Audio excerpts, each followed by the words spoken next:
JCN Esporte, meu nome é Débora Vitória, estou aqui para mais um episódio do podcast, para essa mesa massa última do mês, antes das férias, né? Antes da gente dar um pause aí.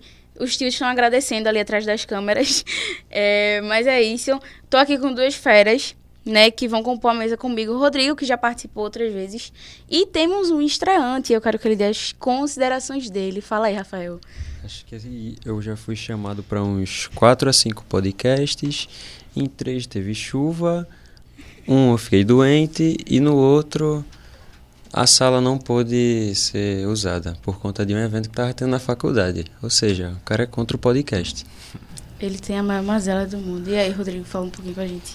Então, né, assim, eu meio que tô no mesmo barco que ele.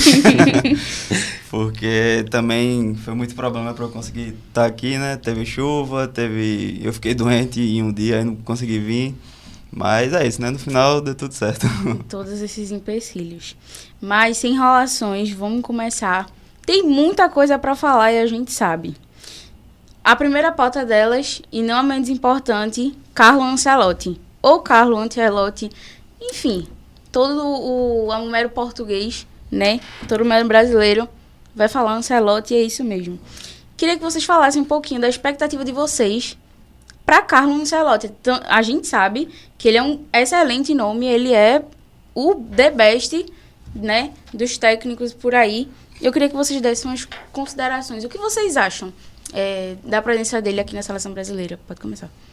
Então, para mim foi um grande acerto, porque ele é um dos maiores técnicos do mundo, né? Um técnico vencedor e com certeza a CBF acertou muito nele.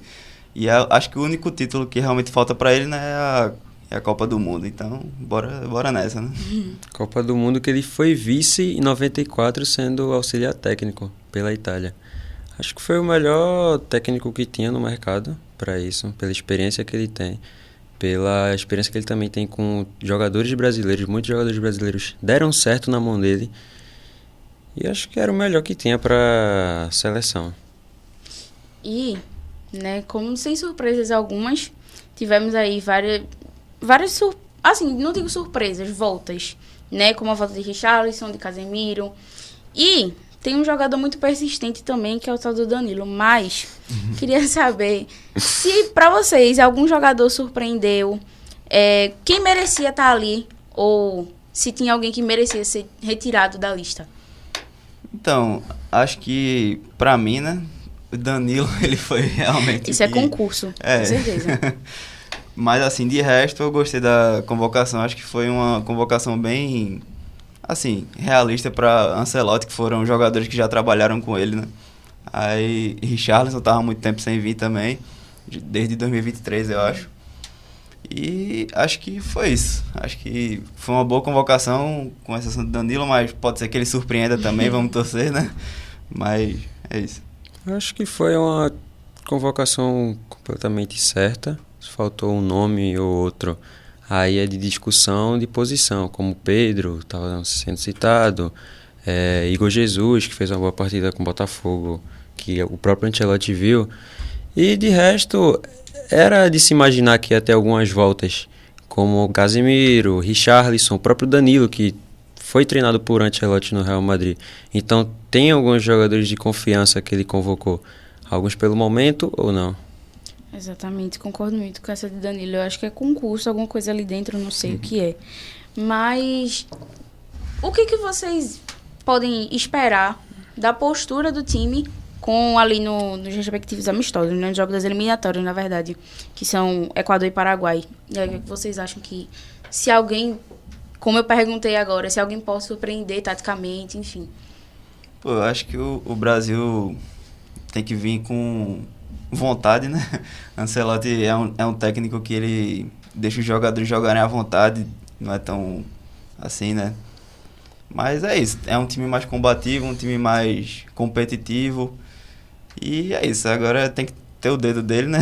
Vamos sentir o dedo dele. e pronto.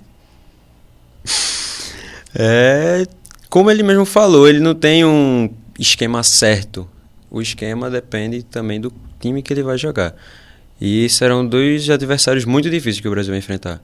O Equador não perde há 8 jogos nas eliminatórias. O Equador está invicto em casa. O Brasil vai ter um grande trabalho aí. Vamos ver como é que vai ser Vinícius Júnior na seleção agora na mão de Ancelotti, né? Porque era o que sempre se discutia. Dorival tá usando ele errado. Ramon tá usando ele errado. Então vamos ver se Ancelotti vai fazer Vinícius Júnior jogar pela seleção. Falando agora de Copa do Mundo, mas Copa do Mundo de clubes. Queria saber a expectativa de vocês, dos clubes brasileiros, assim, né? Na opinião de vocês, qual clube pode ir mais longe, assim, pela história, pelo desenvolvimento, pelo desempenho, com certeza. Qual é a opinião de vocês? Assim, pra mim tem 2 clubes que podem ir longe, né? Que é o Palmeiras, que tá muito bem. E tem o Flamengo, que é um time organizado também, com o Felipe Luiz, tá fazendo um bom trabalho. Eu acho que desses 2 times, até na Libertadores do Palmeiras a gente tá muito bem, né? E acho que são 2 times que tem tudo pra chegar longe. Palmeiras que foi 100% na Libertadores esse ano. Pela segunda vez. É o único clube que 2 vezes conseguiu se classificar com 100% de aproveitamento. Eu acho que é o melhor clube para chegar longe, o clube brasileiro. Até também pelo grupo que ele pegou. É um grupo mais acessível, podemos dizer. Diferente do Fluminense, que vai pegar o Borussia Dortmund, do Botafogo, que vai ter PSG e Atlético de Madrid no grupo. Até o próprio Flamengo, que enfrentou o Chelsea, vai ter aí América ou Leão. Então vai ser... Não, América e Los Angeles. Então acho que quem tem até um caminho mais fácil é o Palmeiras. Também está melhor do que os outros clubes brasileiros. E outra questão meio que muito importante, às vezes, é a questão da paralisação, né, do Brasileirão ou de alguns outros campeonatos aqui, por conta do Mundial.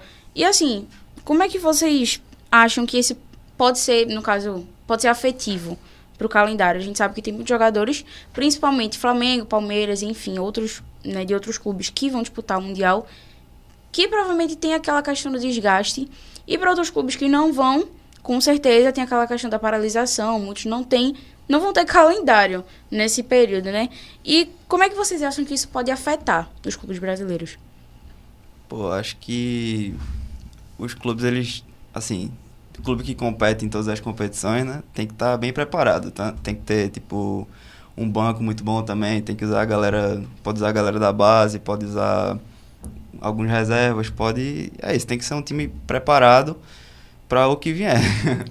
E os times que não vão jogar podem se preparar na janela, né, que vai abrir e tal, para contratar novos jogadores, para se reforçar, e na minha opinião é isso, né? Para alguns clubes até que vai ser bom, né? Porque vai ter 2 aberturas de janela agora entre junho e julho. Então, dos clubes do Nordeste, na Série A, que são 5, os 5 vão estar jogando ainda a Copa do Nordeste. E vai ter alguns clubes que vai ser bom essa parada. Como exemplo, o Sport. É bom pro Sport ter essa parada, porque a sequência não tá boa.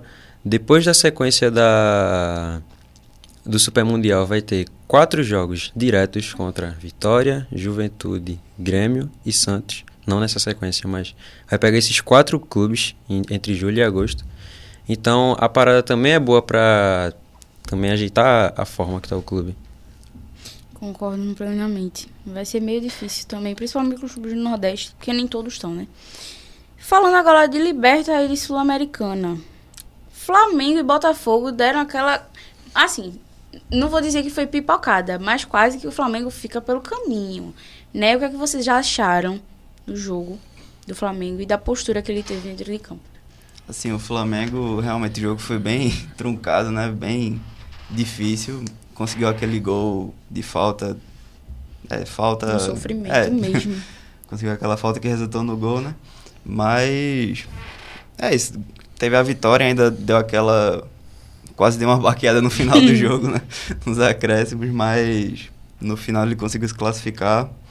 O que importava era a vitória e deu tudo certo pra ele, né? O Flamengo passou por um sufoco desnecessário, né? Porque teve a bola praticamente os 90 minutos e o gol não saía.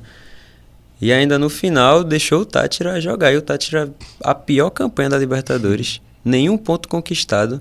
E o Flamengo em casa, tipo, tinha a obrigação de golear, né? Mas o Táchira veio querendo se defender.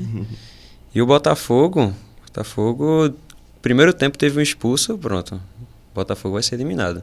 Mas ainda conseguiram fazer o gol com o Igor Jesus, que jogou muito. Olho nele, viu, Dorival? Dorival não. Dorival, já foi. Já foi. Agora tá Ancelotti. Águas passadas. Olho nele porque jogou muito, deu gol, fez assistência, mas foi anulado por um toque de mão. Só que agora é ver como é que vai ser na próxima fase, né? Temos 6 clubes brasileiros. Vamos ver se vai dar certo para algum brasileiro. E já falaram aqui na mesa, vou abordá-lo de novo. Palmeiras. Na opinião de vocês, a gente sabe que Palmeiras ele é um time com 100% de aproveitamento, como o Rafa muito bem falou, e jogando com o time titular, Abel Ferreira nunca perdeu numa fase de grupos, né? Informação aqui tem pra vocês. Mas na opinião de vocês, o Palmeiras ele é um time cascudo, assim, que um time raçudo, vamos dizer assim, que ele tá na vontade. Tem anos que ele tá na vontade, obviamente. Mas, na opinião de vocês, ele é um time raçudo que vai dar trabalho? Eu acho que vai. Estevão tá jogando muito. É um time organizado, o Veiga também. Vai ser um time que não vai ser fácil. Pra quem enfrentar o Palmeiras, não vai ser fácil ganhar, não. Cuidado. Enquanto tiver Abel Ferreira no comando, vai ser muito difícil de tirar ponto do Palmeiras, tanto no Allianz como em Barueri. E também como é que vai ser o Palmeiras agora sem Estevão, né? Porque depois do Mundial o Estevão vai pro Chelsea. Vai ver se vai ter alguma contratação à altura de Estevão ou se vai aparecer mais um jogador da base que vai solucionar o problema que vai deixar Estevão, porque, convenhamos, é o melhor jogador do Palmeiras atualmente. E o Palmeiras é um forte candidato mais uma vez para ser campeão da Libertadores. Agora seria o único tetra brasileiro.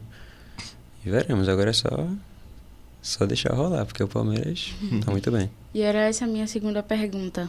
Se vocês acham que vai ter um campeão, novamente, um campeão da Libertadores brasileiro. Vindo de um clube brasileiro, a gente vê que Botafogo passou, tipo assim, no sufoco, mas deu a raça, deu vontade, tava ali com vontade de ganhar. O Palmeiras a gente nem precisa falar também, assunto perdido. Mas vocês acham que pode ter um campeão, pode pintar outro campeão brasileiro na Liberta? Com certeza, né? O próprio Palmeiras, né, como a gente falou, tá uma campanha espetacular, né? Invicto. O Botafogo também é muito raçudo e tal. E é isso, a organização. Igor Jesus jogando muito, os técnicos tem que aplicar o que eles querem, né, no jogo. E é isso, acho que com certeza, assim, eu boto como favorito o Palmeiras, né, porque realmente tem uma campanha espetacular, mas quem sabe Botafogo, não sei. Acho que depende muito da tabela, do sorteio, porque 3 clubes brasileiros se classificaram em primeiro e 3 em segundo. E podem se bater já nas oitavas. Então, o que pode acontecer é de, no mesmo mata-mata, ter 4 clubes brasileiros, um acaba matando o outro e chegar numa final contra um River, contra um Racing, que está muito bem. E o que depende muito. E a gente vai pular agora para assuntos de nossa localidade. Vamos falar dos times pernambucanos. Começar aí pelo inesperado melhor colocado na lista do trio de ferro, né? O Santa Cruz, que ele não tá alavancando. Ele não tá, assim, disparado. Ele tá além. Acho que ano passado, quando teve o acesso do Sport, quando tiveram outras ocasiões para o Náutico ali se tornar um pouco mais preparado, né? E acho que pouquíssimas pessoas esperavam que o Santa Cruz ele fosse dar uma disparada desse jeito numa Série D. A gente sabe que Série D, apesar dos apesares de tantas, né, tirações de onda, vamos dizer assim, ela continua sendo difícil de qualquer jeito.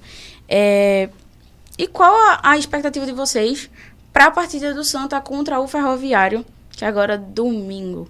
Era no sábado e foi adiado para o domingo. Como é que vocês acham que ele pode vir para essa partida?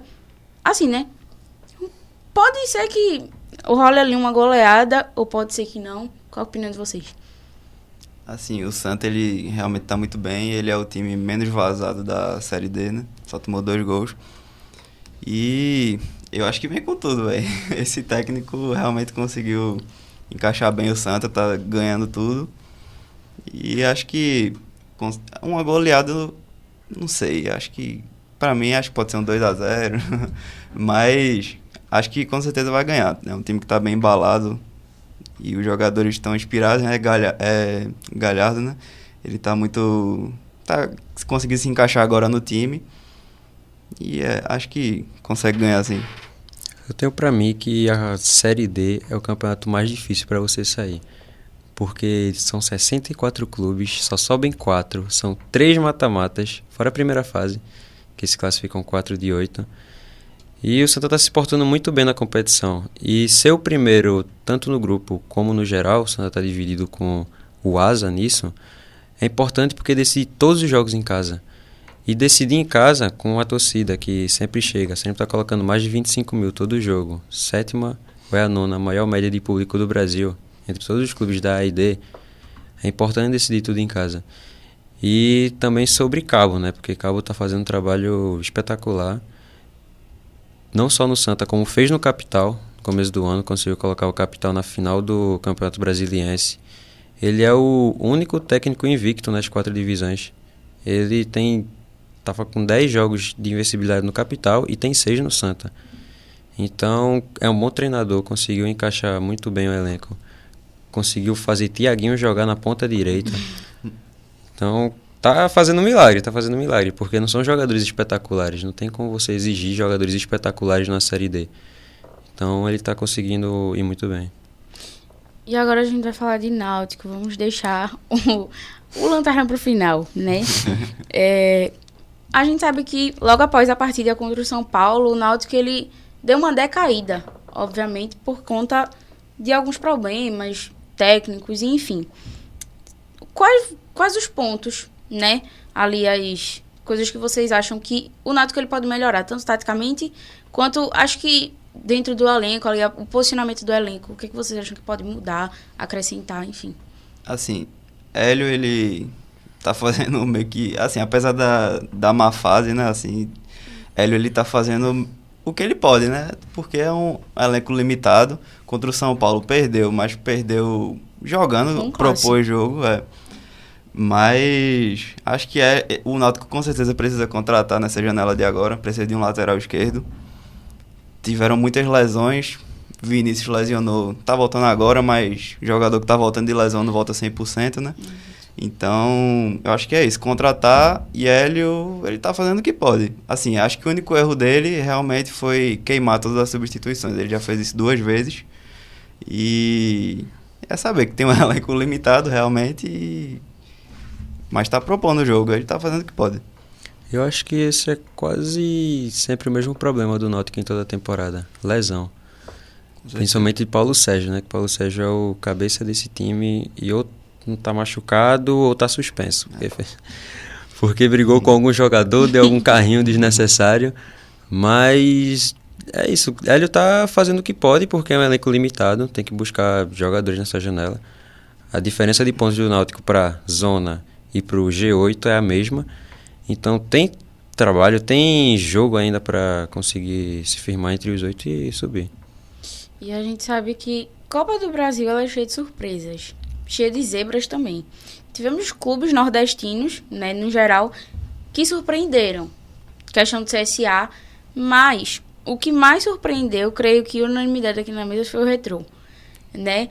Eliminou o Fortaleza dentro de casa, dentro de um Castelão com torcida, né?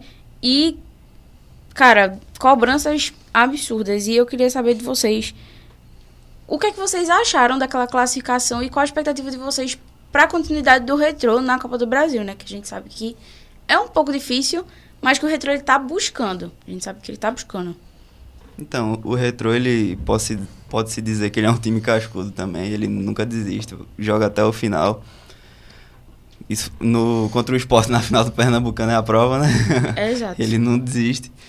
E acho que tá fazendo uma campanha muito massa. Tá chegando. É o único. Por incrível que pareça, né? O trio de ferro ninguém tá jogando mais. E o Retrô é o único que tá, né? Então já é algo, assim dizer, histórico, né?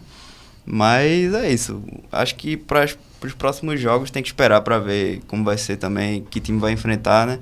O sorteio e é isso. Foi até um troco, né? Porque o Retrô foi eliminado pelo próprio Fortaleza, também no Castelão e nos pênaltis, em 2022. E foi 22 ou foi 23? Agora não lembro. Mas, pô, é um bom clube.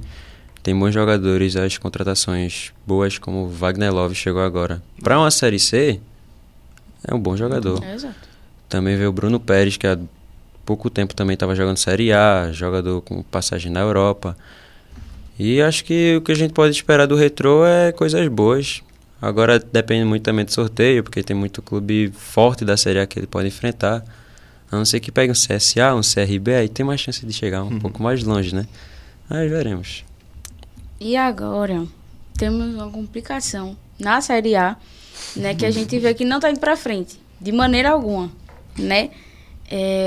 A gente viu que o Sport está vivendo um momento complicado e delicado também, porque foram saídas de jogadores que foram, né, emprestados ou, enfim, encerrados os contratos, né? Caso de Matheus Alexandre, Lene Lobato, de Plácido, enfim, vários outros jogadores. E também teve a saída do técnico Pepa para a chegada de Antônio Oliveira. E o que a torcida tinha era de muitas críticas a ele, enfim.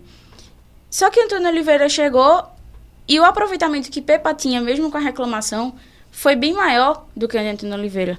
Porque ele chegou e não conseguiu mudar nem um pouco o time, tanto taticamente, tiveram alguns problemas com o elenco, enfim. Vocês acham que o elenco do Sport ele é limitado ou ele é um elenco mal treinado? Que eu acabei, né, de citar a questão dos treinadores.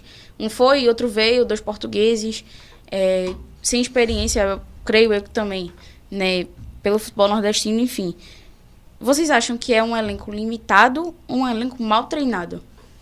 Eu acho que é um conjunto de coisas, porque eu acho que a diretoria tá errando muito e também falta, assim, acho que falta aquela confiança também para os jogadores que já tá há muito tempo sem ganhar. Tem que chegar, acho que também o técnico tem que chegar e dar, assim, dar uma moral, assim, falar, bora, isso vai dar certo, a gente tá perdendo, mas a gente vai virar o jogo e é isso. Eu acho que a diretoria tá errando muito, assim, ao meu ver, né, foi o erro de, assim, um dos erros foi Gustavo Maia, né, que eles se desfizeram. Foi mandado embora sem motivo algum. E é isso, era um jogador jovem, promissor, que eles não estavam usando e pra mim não faz muito sentido eles se desfazerem dele desse jeito. Creio eu que foi um mau planejamento, porque a gente agora vê posição por posição. Kaique França estava na Série B. Hereda estava na Série B. Foi 10º colocado com o CRB. Os 2 melhores zagueiros do Sport, Thierry e Chico, estavam na Série B. Lateral direito, Matheus Alexandre, foi rebaixado na lanterna com o Cuiabá. O melhor meia do Sport, Lucas Lima, estava onde? Na Série B. Quem é o melhor atacante do Sport? Christian Barleta, que estava onde? Na Série B. Então, não foi um elenco montado para jogar uma Série A, para pelo menos ficar ali entre os 10 a 16º, para não cair. Tem uma briga ali, pelo menos, ok com o rebaixamento, porque o Sport não briga com ninguém. O Sport não consegue se impor contra o reserva do Internacional, que, com todo respeito ao reserva do Internacional, mas é cada jogador ruim. Levaram de 4-0 do Botafogo, sem o Botafogo fazer esforço algum. Ou seja, foi uma falta de planejamento desde o início. Demitiram Pepa, mas conseguiram trazer um treinador que, convenhamos, né? Antônio Oliveira fez até um bom trabalho pelo Cuiabá, mas o Cuiabá não tem pressão nenhuma. Você vai treinar o clube como o Cuiabá, não tem pressão. Ele foi pro Corinthians, fez 10 jogos, não tá vindo bem, foi mandado embora. E eu acho que não vai ser diferente no Sport. Quando chegar no meio do segundo turno já vai ter sido demitido, porque não vai conseguir impor o trabalho dele da forma correta. Porque ele não tem um bom material humano para isso, não tem um bom material humano para conseguir se livrar dessa situação. Porque a nota de corte, de pontuação, é 45 pontos. O Sport tem 3 pontos conquistados de 30. Então a situação é complicada. E agora ainda vai enfrentar o Mirassol. Digo que não é aquele, nossa, Palmeiras. Mas o Mirassol, ele, independentemente de fase, alguma coisa, ganhou do Corinthians, de Memphis Depay. A gente sabe que não é pouca coisa. Ganhou de um São Paulo com facilidade tremenda. E qual a expectativa de vocês também para essa partida? Né? Tem ali muitas mudanças táticas para serem testadas e, obviamente, para ver se o Sport tem algum resultado positivo, né? Teve um empate contra o Internacional que eu acho que não merecia, né? Tiveram erros grotescos, né, naquela partida com o Sport, mexidas desnecessárias, que Antônio Oliveira ele vem errando muito nessa questão. E qual a expectativa de vocês? O que, é que vocês acham que o Sport pode surpreender fora de casa? Ou se vai continuar no mesmo barco? Assim, o Mirassol realmente é um time que está surpreendendo muito, né? E acho que o Sport tem que ir pro tudo ou nada. Todo jogo tem que tratar como se fosse uma final. E é isso, vai testando o que não der certo, testa outra coisa em outro jogo. E contra o Mirassol, eu acho que vai ser um jogo difícil também, como está sendo pro Sport. Como estão sendo todos. E acho que, mas assim, pensando positivo, né? Quem sabe a vitória não possa vir agora, a primeira vitória. Acho que também tá na hora de Antônio Oliveira parar de inventar, porque ele já fez várias formações diferentes, como estava sendo o Pepa no início do ano, que colocava um time, acho que passou 17 rodadas, 17 jogos seguidos, sendo Copa do Nordeste, Copa do Brasil e Pernambucano, com escalações diferentes. Em um jogo, o Antônio Oliveira coloca 4 defensores, no outro coloca 3 defensores. Como é que um time vai ter uma regularidade se o próprio treinador não acha um esquema correto para aquele time? Não acha os jogadores corretos para aquele tipo de jogo? E eu acho que vai ser mais difícil do que se imagina, o jogo lá contra o Mirassol. O jogo é de 11 da manhã, no interior de São Paulo. Vai estar daquele jeito. E o negócio é um milagre, né? Só um milagre para transportar essa situação. Todos os milagres têm que ser operados. E é como o Rafael falou, a questão da tática que ela tá meio perdida. Ele chegou testando um 4-3-3 básico. E tem 2 jogos seguidos que Antônio ele faz um 3-5-2. Não sei se ele achou que contra o Internacional isso deu certo, porque o Internacional estava de reserva e, obviamente, um gol poderia sair a qualquer momento, como saiu aos 7 minutos de jogo. Mas ele tá entrando numa linha de 5, beleza. Mas é testar a qualidade de Lucas Cunha, Antônio Carlos, de Chico. De 5, acho que o único que se salva é Hereda, por muito, né? Vem de uma campanha brilhante esse jogador, que ele veio do CRB, como o Rafael falou. Mas é operar um milagre mesmo em cima do Sport. E indo lá pra final da Champions, né, que vai rolar agora no sábado, amanhã, ou dia 31 de maio. Queria perguntar para vocês, se esse Paris Saint-Germain, ele no caso, ele consolida um dos melhores, ou se não, o melhor trabalho de Luiz Henrique. Assim, a gente só vai saber disso se ganhar a Champions, né? Porque realmente ele tá fazendo um ótimo trabalho. Teve o Barcelona, que ele fez um excelente trabalho, né? Mas, assim, acho que ele só pode se consolidar como o melhor trabalho dele se vier o título da Champions, né? Mas, realmente, vai ser um jogo interessante. Tem tudo pra... Assim, o PSG tá um time muito organizado, né? Começou em baixa na Champions, só que conseguiu uma crescente muito grande. E vai depender do título. E pode ser a tríplice coroa, né, pra ele, no Barcelona. Conseguindo com um clube, jogadores muito jovens. A gente vê o elenco do PSG, eu acho que não tem nenhum jogador acima dos 30 ali. Acho que só Dembélé deve ter 30, 29 nessa faixa. Acho que é 20, 28, por aí. Por aí, nessa faixa. Ele pegou um elenco muito jovem, com o Doué, o próprio Marquinhos. Acho que pronto, Marquinhos. Marquinhos deve ter essa faixa também. Marquinhos, Donnarumma, pegou jogadores mercados alternativos, como o Pacho, que tava jogando na Bélgica, Doué, que ele contratou do Stade Rennes. São bons jogadores, muito jovens, que ele está conseguindo evoluir de uma forma muito boa. E acho que o PSG, ganhando esse título, também consolida um grande trabalho do Sheik. Porque conseguiu montar elenco com Messi, Neymar e Mbappé, mas faltava um treinador cascudo para isso. E Luiz Henrique conseguiu, como está dizendo, né, o PSG low profile, os jogadores menos conhecidos, está conseguindo levar esse time para a final da Champions, conseguiu ganhar a Liga invicto, mas depois perdeu 2 jogos, mas conseguiu conquistar ela invicta e desbancou o Rennes na final da Copa da França 3-0 fácil no primeiro tempo. Então, pode ser sim o melhor trabalho da carreira dele. E a gente vê que vai ser uma final, não sei se um pouco emocionante, mas que vai ser difícil, né? A gente vê 2 clubes qualificados e o Inter, né? Não sei vocês, mas assim, aquele jogo, no caso na semifinal, foi assim, uma das melhores partidas que eu já assisti na minha vida. Tenho 18 anos na minha cara, então acho que foram um pouco as melhores partidas que eu já vi, mas foi de extrema elegância, né? Foi um jogo combatido e vencido pelo melhor, né? E, na opinião de vocês, o Inter, ele é o time, no caso, mais sólido da Europa no momento? Eu acho que tem a melhor defesa da Europa, né? Sofreu, assim, é um time que sofreu, acho que foram 6 gols do Barcelona, contando os 2 jogos, né? Mas o Barcelona era o melhor ataque da Europa, né? Então, tirando o Barcelona, sofreu muito poucos gols. E com certeza é um time que vai vir com tudo para a final. Tem um ótimo contra-ataque também. Lautaro Martínez tá muito bem. E eu acho que é um time bem sólido.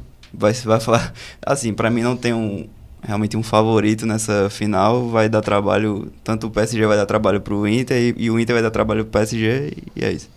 É um time bem sólido e equilibrado, porque a gente coloca há 2 anos atrás, se você for pegar o elenco da Inter de Milão na final da Champions contra o City e na final de amanhã, é praticamente o mesmo clube. Só mudaram acho que 3 jogadores, que foi agora Thuram, Sommer e Bissek. De resto, é o mesmo elenco. Lautaro, Acerbi de capitão, Çalhanoğlu, Mkhitaryan, são bons jogadores. E nas alas, que é o principal arco de ataque e de defesa da Inter, que é de Marco e Dumfries, que dispensa comentários. Dumfries fez 2 partidaças contra o Barcelona. Só na ida ele fez 2 gols e 1 assistência.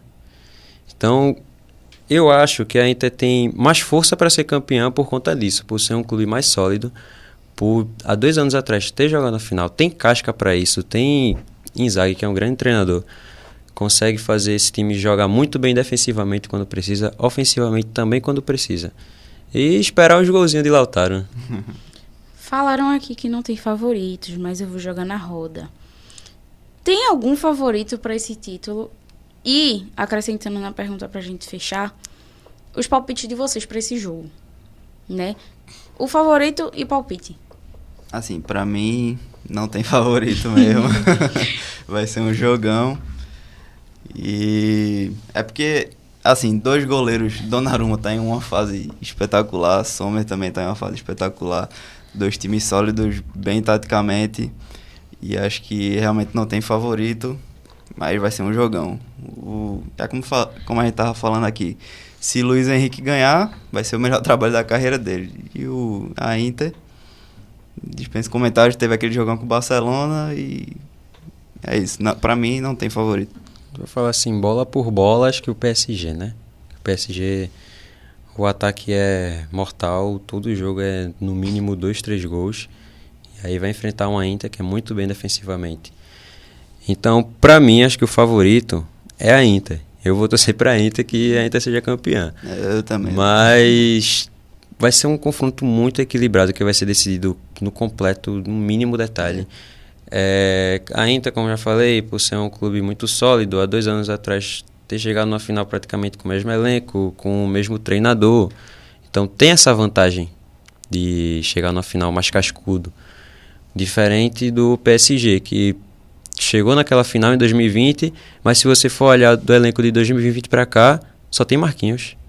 É o único que acho que jogou na final de Champions League no elenco. Só ele. E a Inter. Faltam os palpites. Falem. Joguem na roda. Não tem favorito, mas vai ter que ter palpite, porque vai ser um jogo pegado. Pra mim, a Inter vai vir como veio a Champions todinha, né? Sempre se defendendo muito bem, fazendo aquele jogo de contra-ataque.